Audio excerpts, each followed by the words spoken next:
여러분 안녕하십니까? 쩐데리TV의 쩐데리입니다. 구독, 좋아요, 알람 설정까지 부탁드리겠습니다.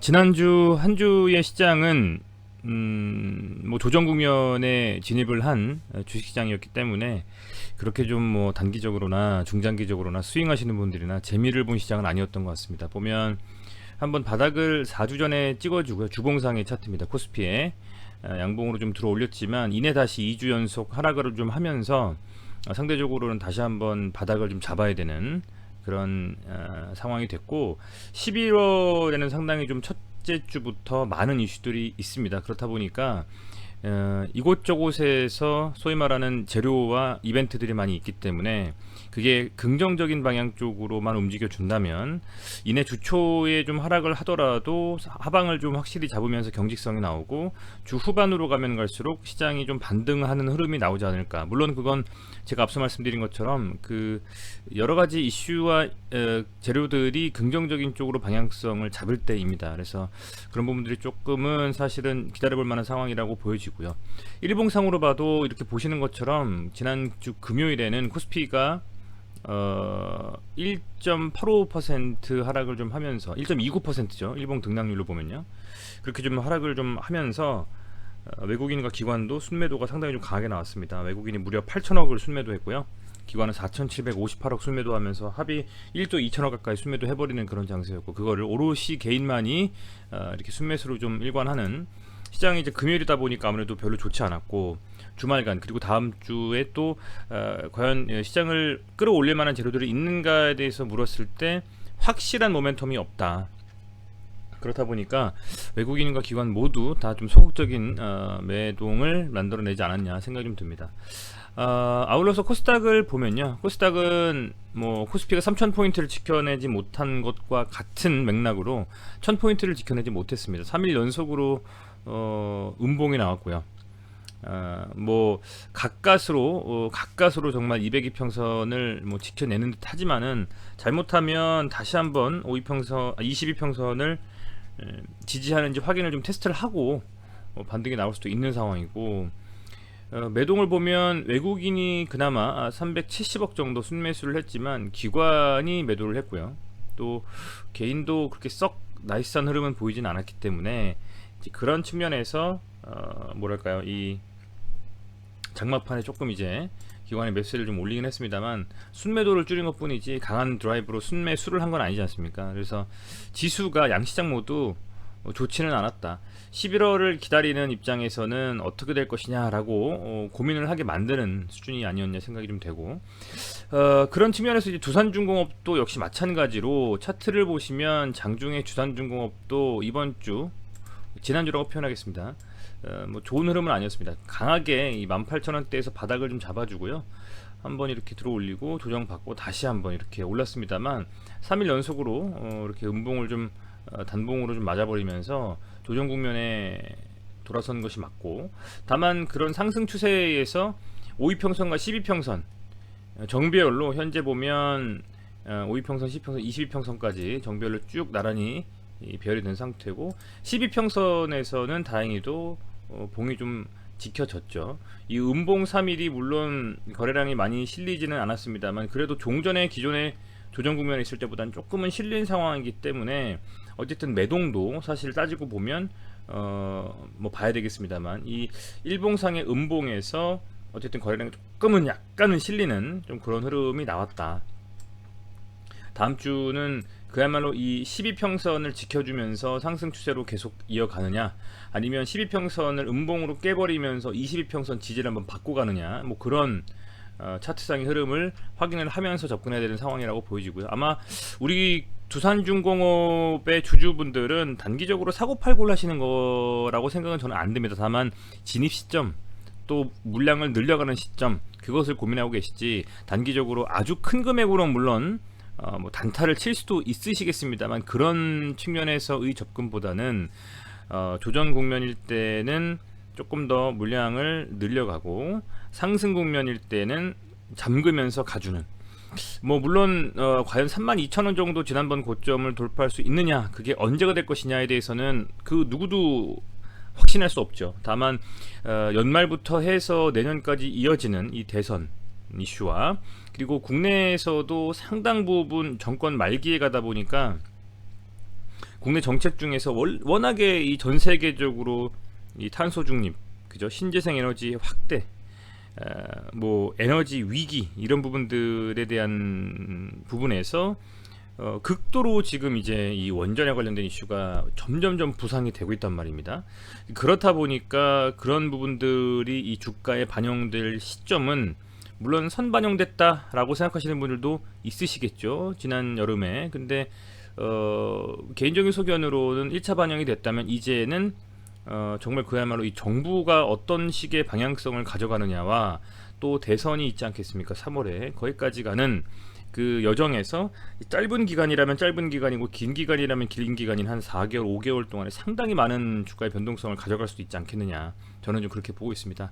지난 3일 동안에 단봉이던 장봉이던 어쨌든 음봉을 맞았어요. 그런데 그 음봉 속에서도 외국인은 물론 상당히 매도를 했지만 개인과 기관은 계속 좀 담아주는 흐름입니다.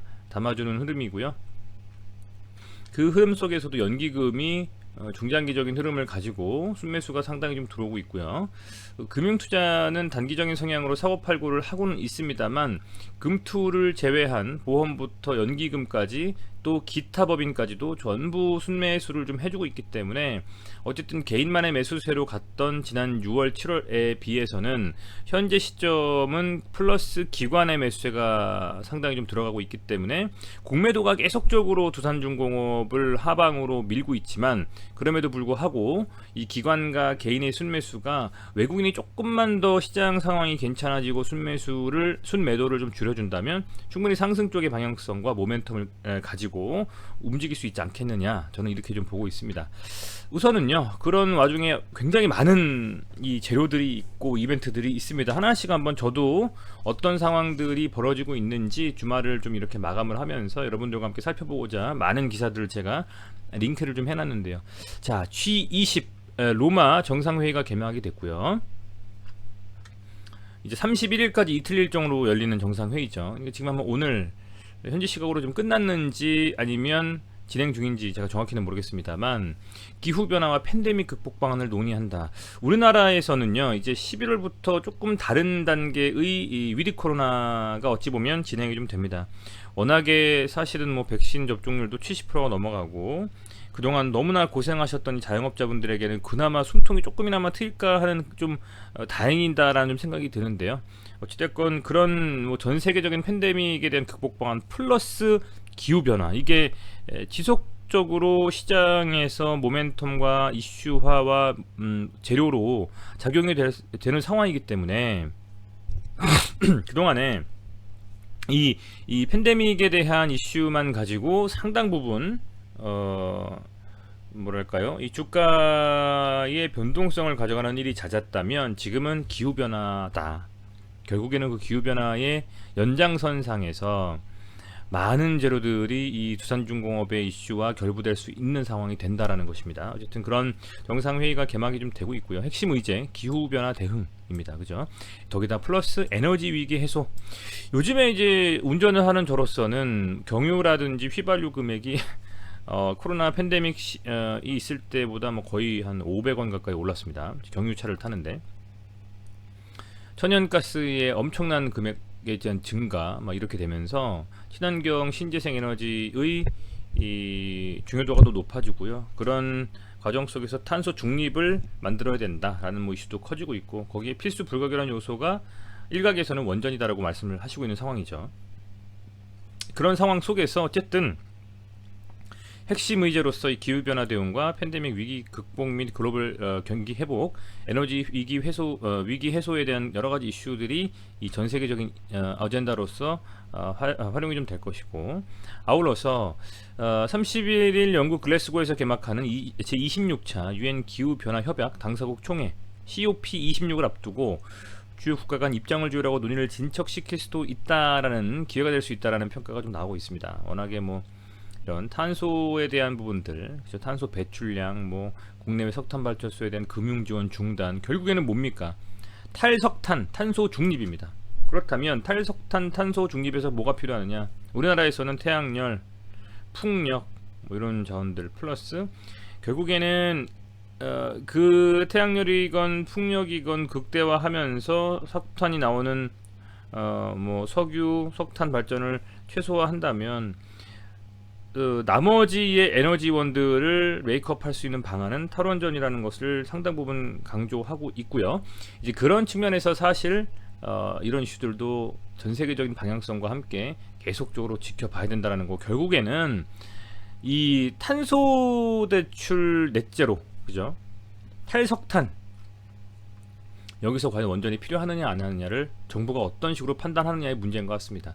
자, 보시면 말씀드린 대로 이 2030 NDC 공표할 COP26이 개막했다. 국제 탄소 시장 합의에 촉각을 곤두세 세운다. 그죠?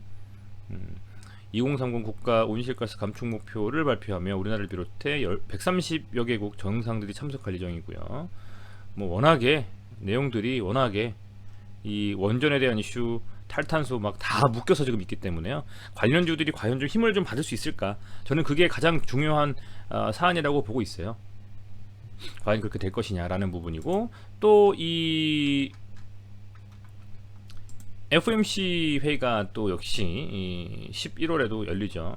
FOMC 회의에서 주목할 만한 부분은 테이퍼링 이슈에 대한 언급이 중요할 것 같습니다. 물론 테이퍼링 이슈와 금리 인상이라든지 뭐 이런 부분들이 아마도 워낙에 계속적으로 시장에서 설파되고 내용들을 알고 계셨던 부분들이기 때문에 이게 많은 뭐 충격을 주고 할 것이냐 라는 것에는 저는 동의할 수가 좀 없고, 오히려 이 FOMC 회의가 조금은 이제 지난다면 오히려 현재 보면 이제 미국 시장은 상당히 좀 강하게 드라이브를 걸고 전고가 뭐 신고가 돌파하고 있는데요. 지수가. 우리나라는 디커플링하면서 많이 밀리고 있죠. FOMC 회의 이후에는 어느 정도 우리나라도 역시 마찬가지로 미국과 함께 강한 상승에 대한 드라이브, 오히려 반대로 미국이 좀 조정 구간에 직면하면서 우리나라는 상승 쪽으로 갈 수 있는 흐름이 나올 수 있지 않을까. 개인적으로 좀 기대를 좀 해볼 만한 상황이다라고 생각이 됩니다. 그런 부분들도 또 11월에 있다라는 좀 하고요. 자, 그렇다면 이제 또 중요한 이슈가 11월에 뭐가 있을까? 초에 이 국민의힘 대선 후보의 선출이 있습니다. 내일부터, 그러니까 11월 1일부터 당원 투표에 들어가고요. 윤석열, 홍준표, 원희룡 그리고 유승민, 이 네 후보 중에서 여론조사하고 당원조사를 50%씩 반영해가지고 최종 한 분이 본선에 진출하죠. 그래서 이재명 후보와 함께 겨루게 되는데, 이들의 결정이 이제 다음 주면 납니다. 근데 그 후보들에서 유력 주자인 두 명의 원전 공약을 보면 홍준표 후보는 원전을 확대한다라는 공약을 제시를 했어요. 결국에는 워낙에 뭐 그 말씀을 기존에 하셨었고요. 보면은 이런 겁니다. 홍 의원은 에너지 정책 대전환을 통해서 2050 탄소 중립 시나리오, 2030 국가 온실가스 감축 목표를 전면 폐기하고 원전과 수소로 탄소 제로 넷제로에 도전하겠다. 신한울 3, 4호기 등 원래 계획된 원전 건설을 즉시 재개하고, 이거 사실은 신한울 3, 4호기 재개만 돼도요 상당히 이 원전 관련주들의 드라이브가 걸릴 수 있습니다. 아울러서 신규 원전을 조속히 착공해 원전 비중을 29%에서 50%로 높이겠다. 이거 누가 만듭니까? 그죠? 당연히 관련되어져 있는 이 원전주 군을 한꺼번에 주가 레벨업 할 수 있는 이슈입니다. 그렇고 이런 부분들이 있다라는 거죠. 자, 플러스로 윤석열 후보에 대한 내용을 본다면 윤석열 후보 지지선언, 원자력 전문가 교수 등 800여 명이다 라고 헤드라인에 나와 있습니다. 원전 산업의 중흥과 대한민국의 밝은 미래를 이끌 유일한 후보를 강조하면서 이렇게 원자력 살리기에서 윤석열 후보를 두둔하는 이런 내용이 좀 나왔습니다. 자, 뭐 이 헤드라인만 보더라도 국민의힘을 대표하는 두 명의 대선 주자가 양쪽 모두, 한쪽에서는 50%까지 원전 비중 늘리고 한쪽에서는 원자력을 살리기 하겠다라는 내용이 나올 정도니까요. 11월 5일 누가 선정되냐에 따라서 1차, 그리고 11월 5일 이후부터 3월까지 대선 후보가 선정되는 그 과정 속에서도 이슈화가 될 수 있고요. COP26이 끝나고, 그리고 이 지속적인 에너지와 탄소 중립, 뭐 탄소 넷제로, 이런 이슈들이 시장에서 회자가 되면서 너무나도 당연스럽게 이 두산중공업을 포함한 원전 관련주들이 시장에서 곽강을 받을 수밖에 없다. 만약에 눌린다면 그때는 어찌 보면 이 어느 정도 바닥만 잡은다면 그 바닥에서부터는 또 뭔가 진입 시점이 충분히 될 수 있는 상황이 아니겠느냐라고 생각을 하는 겁니다. 그럼 이재명 후보는 어떨까요? 이런 얘기를 좀 하셨어요. 박영선 전 서울시장 후보였죠. 이번에 오세훈 시장에게 밀려서 낙선을 하셨는데, 이재명 기후변화 에너지 새 정부 중요 어젠다로 생각을 하고 있다라는 겁니다. 자, 미국 CSIS 고위정책그룹 세미나에서 기조연설을 했고, SMR이 새 정부의 주요 어젠다다. 이거 SMR 하면 두산중공업 떠오릅니다. 그죠? 자, 이 소형 모듈 원전이 이 원전이 어젠다라고 좀 얘기를 했고요. 어쨌든 민주당에서도 탈원전을 하고서 탄소 중립을 한다라는 것이 쉽지 않은 것이라는 것이 어찌 보면 그 이 박영선 전 중소벤처기업부 장관의 멘트를 통해서도 좀 확인할 수가 있지 않을까.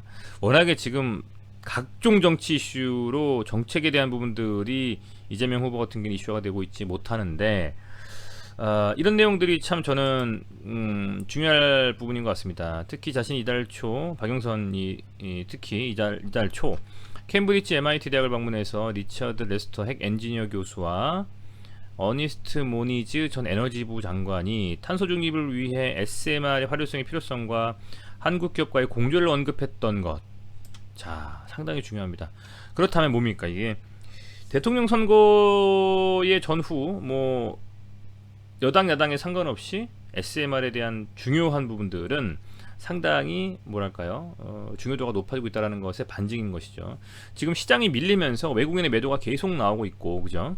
기관까지 매도하는 상황에서 두산중공업은 개인의 매수세와 기관의 매수세로 주가를 그래도 버티고 있고, 외국인의 매수세가 11월 코스피와 코스닥이 반전하면서 상승 추세로 돌아선다면 외국인의 매수세가 잦아들 거 아니겠습니까? 매도세가. 그렇다면 이 두산중공업을 포함한 에너지와 관련된 주식들 플러스 위드 코로나를 통한 그동안에 완전히 이 눌려 있었던 아니면 이미 상승을 시작했던 코로나 이후 포스트 코로나를 준비하면 시장에서 조금 더 각광받을 만한 주식들이 당연히 드라이브를 걸릴 수밖에 없다라는 겁니다. 상승 쪽으로 그렇게 좀 생각을 하고요. 자, 그럼에도 불구하고 이런 기사들도 나왔어요.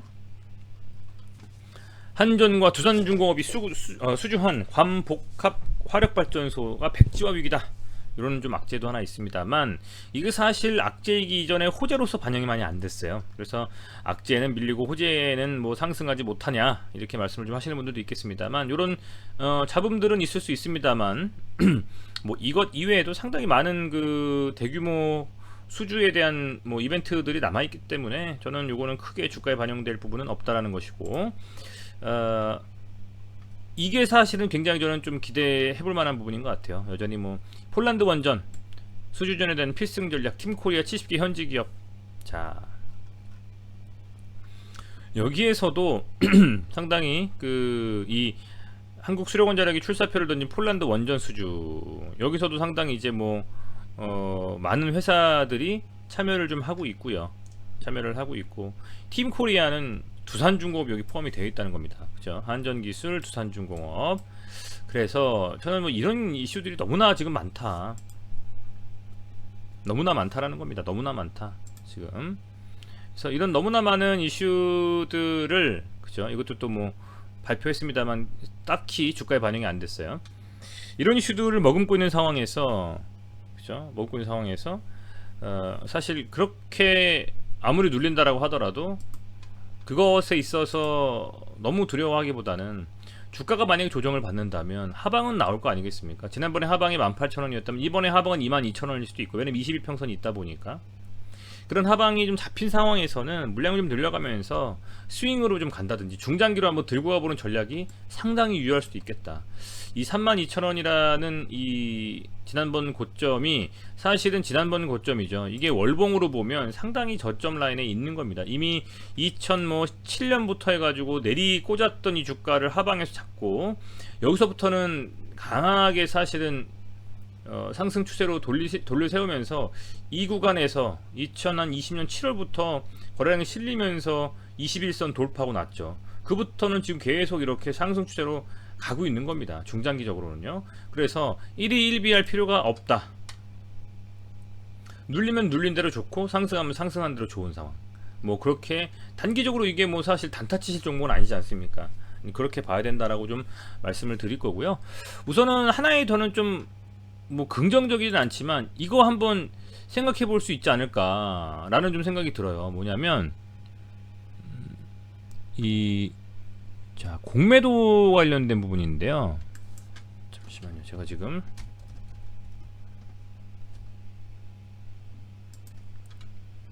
공매도를 좀 보고 싶은 겁니다. 공매도를 좀 보고 싶은 건데 이 공매도의 대금으로 한번 볼게요. 거래소에서 공매도 대금이 뭐 연일 두산중공업이 상위 5위 안에 뭐 들고 있어요.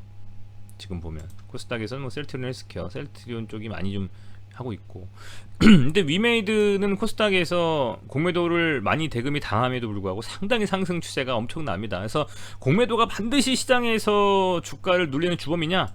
자, 위메이드 보시면 좀 다른 생각도 하실 거예요.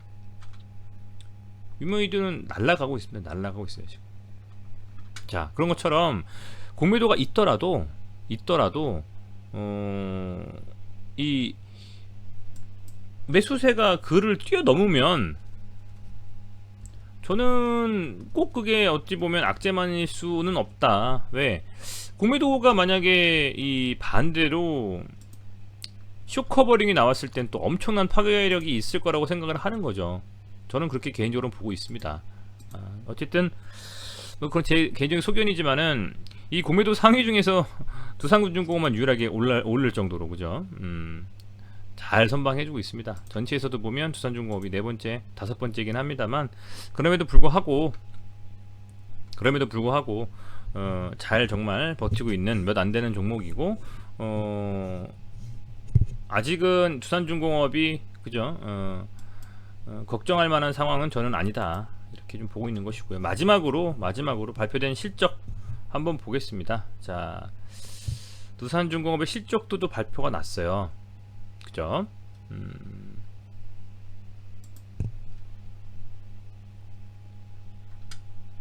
자, 두산중공업의 공시를 한번 보겠습니다. 뭐 워낙에 주주분들께서는 기다리셨던 소식이고요. 뭐 이 잠정 실적이 나왔는데요. 어쨌든 간에 이 두산중공업이 이 잠정 실적에서도 보시는 바와 같이 단기 실적 21년도 3분기 7월부터 9월까지 그죠? 예, 당일 실적이 이렇게 나와 있고요.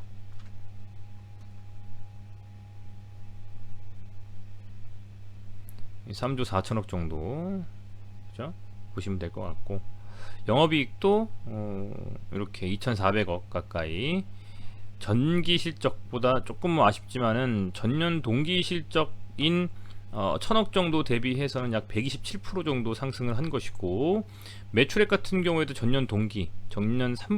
2020년 7월부터 9월까지 대비해서는 22.68% 상승을 했고 누적으로 보면 연간 9.62% 상승 그리고 당해 실적으로 보면 이렇게 127.62% 영업이익이 상승했고 흑자로 전환했다. 그죠? 단기 순이익도 1,120억 가까이, 누계는 5,600억 단기 순이익이고요. 단기 순이익이 플러스로 좀 잡혔고 전년 동기 대비해 가지고는 흑자 전환했습니다. 전년 동기는 뭐 7천억 가까이 지금 마이너스였으니까요. 전부 이 움직이는 게 보이실 겁니다. 이제는 실적이 받쳐주면서 두산중공업도 올라가고 있고 두산그룹의 재무적인 이슈가 조금씩 사라진다면 두산중공업을 포함한 뭐 두산 퓨어셀, 두산 우선주, 두산 EUB 이런 종목들도 상당히 좀 그 추후에는 좋은 흐름을 가져갈 수 있는 가능성이 매우 높다. 이렇게 좀 보고 있습니다. 단기적으로는 당연히 그 흐름을 안 좋게 가져갈 수도 있고 하겠습니다만요. 개인적으로는 지금 계속적인 이 매수세가 이어지고 있기 때문에 두산중공업은 다음 주가 아니어도 11월, 12월, 1월, 2월, 3월 이 5개월 동안 긍정적인 흐름으로 좀 가져갈 수 있지 않을까. 조금 더 길게 보면서 한번 지켜보시자라는 말씀을 한 번 더 드리고 영상을 좀 마치도록 하겠습니다. 네, 시청해 주셔서 감사드리고요. 어쨌든 실적도 장마감 후에 좀 나왔는데 뭐 아주 좋다 뭐 이렇게 말씀드릴 수는 뭐 어떤 상황에서는 아주 좋다라고 볼 수도 있고 아니면 좀 아쉽다 라고 생각하실 수도 있는데요. 개인적으로는 뭐 전부 흑자 전환에 전년 동기 대비해서 많은 프로테이지가 상승했기 때문에 저는 그런 측면에서는 긍정적으로 볼 재료들만 남았다라고 저는 보고 있습니다. 근데 두산중공업은 지속적으로 제가 리뷰를 해서 말씀을 드리겠고요. 그야말로 이 32,000원을 돌파하는 강한 양봉이 나온다면 얼마나 구독자분들이 좀 좋으실까 생각을 좀 하면서 영상을 좀 마치도록 하겠습니다. 네, 시청해주셔서 감사드리고요. 다음 주 한번 제대로 된 상승이 나왔으면 좋겠다. 더 이상 빠지지 않는 두산중공업의 강한 상승을 위해서 응원하면서 영상을 좀 마치도록 하겠습니다. 네, 다시 한번 시청해주셔서 감사드립니다. 구독과 좋아요 꼭 좀 부탁드리겠습니다.